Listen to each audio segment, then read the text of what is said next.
Green junction channel पर आप सभी का स्वागत है। आज इस चैनल पर भगवान और भक्त की बहुत ही असरदार जीवन को बदलने वाली कहानी सुनाई जाएगी। आप सभी सप्रेम सुनकर धर्म लाभ उठाएं।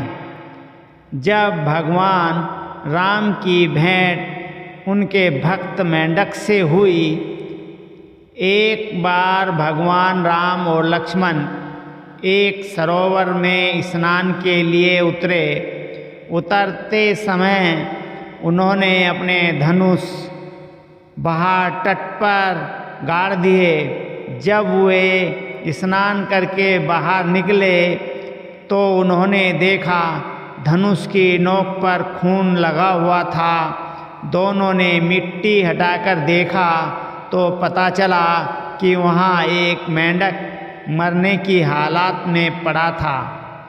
भगवान राम ने करुणावश मेंढक से कहा, तुमने आवाज़ क्यों नहीं दी? कुछ हलचल झटपटाहट तो करनी थी। जब सांप पकड़ता है तब तुम खूब आवाज़ लगाते हो। धनुष लगा तो क्यों नहीं बोले? मेंढक बोला, हे प्रभु, जब सांप पकड़ता है तब मैं राम राम चिल्लाता हूँ। इस तरह एक आशा और विश्वास के साथ कि प्रभु अवश्य पुकार सुनेंगे। पर आज देखा कि साक्षात श्री राम स्वयं धनुष लगा रहे हैं तो किसे पुकारता? बस इसे अपना सौभाग्य मानकर चुपचाप सहता रहा। सच्चे भक्त जीवन के हर क्षण को भगवान का आशीर्वाद मानकर उसे स्वीकार करते हैं। सुख और दुख प्रभु की ही कृपा और कोप का परिणाम तो है। भगवान को सहारा। उस समय की बात है जब केवट भगवान के चरण धो रहा था। बड़ा प्यारा दृश्य है। भगवान का एक पैर धोता और उसे निकालकर कठौती से बाहर रख देता है, और जब दूसरा धोने लगता है तो पहला वाला पैर गीला होने के कारण जमीन पर रखने से धूल भरा हो जाता है। केवट दूसरा पैर बाहर रखता है, फिर पहले वाले को धोता है। एक एक पैर को 7-7 बार धोता है। कहता है, प्रभु एक पैर खटोती में रखिए, दूसरा मेरे हाथ पर रखिए ताकि मैला ना हो। जब भगवान ऐसा करते हैं तो जरा सोचिए क्या स्थिति होगी। यदि एक पैर कटौती में है, दूसरा केवट के हाथ में, भगवान जब दोनों पैरों से खड़े नहीं हो पाते हैं तो केवट से कहते हैं, केवट मैं ऐसे गिर नहीं जाऊंगा। केवट बोला, चिंता क्यों करते हो प्रभु? दोनों हाथों को मेरे सिर पर रखकर खड़े हो जाइए, फिर नहीं गिरोगे। जैसे कोई छोटा बच्चा है, जब उसकी माँ उसे स्नान कराती है तो बच्चा माँ के सिर पर हाथ रखकर खड़ा हो जाता है। भगवान भी आज वैसे ही खड़े हैं। भगवान केवट से बोले, भैया केवट, मेरे अंदर का अभिमान आज टूट गया। केवट बोला, प्रभु क्या कह रहे हैं? भगवान बोले, सच कह रहा हूँ केवट।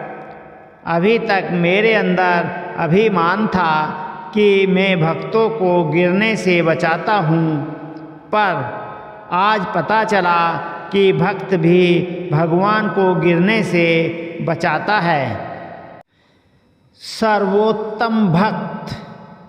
भगवान श्री राम ने भरत जी की प्रशंसा की तो उन्होंने कहा, प्रशंसा तो आपकी, क्योंकि मुझे आपकी छत्र छाया मिली। आप स्वभाव से किसी में दोष देखते ही नहीं, इसलिए मेरे गुण आपको दिखते हैं।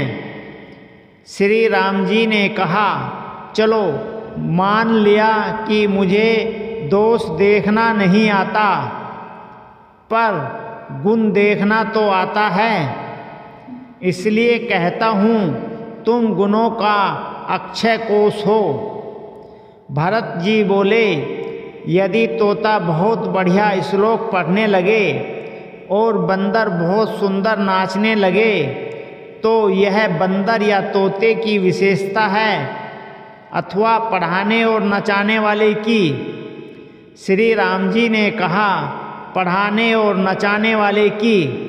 भरत जी बोले, मैं उसी तोते और बंदर की तरह हूँ। यदि मुझ में कोई विशेषता दिखाई देती है तो पढ़ाने और नचाने वाले तो आप ही हैं, इसलिए यह प्रशंसा आपको ही अर्पित है। श्री राम जी ने कहा, भरत, तो प्रशंसा तुमने लौटा दी। भरत जी बोले, प्रभु, प्रशंसा पचा लेना सबके वश का नहीं, यह घमंड पैदा कर देती है। लेकिन आप इस प्रशंसा को पचाने में बड़े निपुण हैं। अनादि काल से भक्त आपकी स्तुति कर रहे हैं, पर आपको तो कभी अहंकार हुआ ही नहीं, इसलिए यह प्रशंसा आपके चरण कमलों में अर्पित है। उत्तम भक्त वही है जो प्रशंसा को प्रभु चरणों में समर्पित कर दे और निंदा को अपनी गांठ में इस प्रण के साथ रख ले कि इस निंदा को भी प्रशंसा में अवश्य बदलूँगा और भगवान को भेंट करूँगा। जय श्री राम, जय सिया राम, जय श्री राम।